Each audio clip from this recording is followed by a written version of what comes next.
السلام عليكم ومرحبا بكم في خبر اليوم.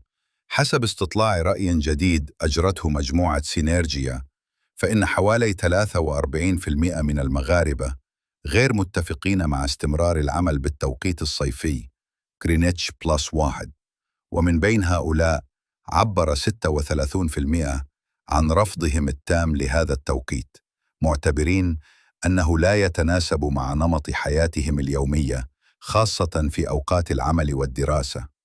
وأظهر الاستطلاع أيضاً أن الفئة العمرية ما بين 25 و40 سنة هي الأكثر اعتراضاً على هذا التوقيت مقارنة بباقي الفئات العمرية.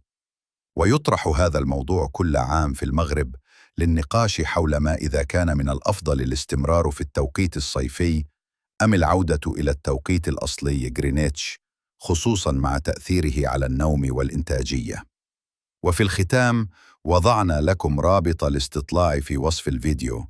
شاركونا آراءكم، هل أنتم مع أم ضد التوقيت الصيفي؟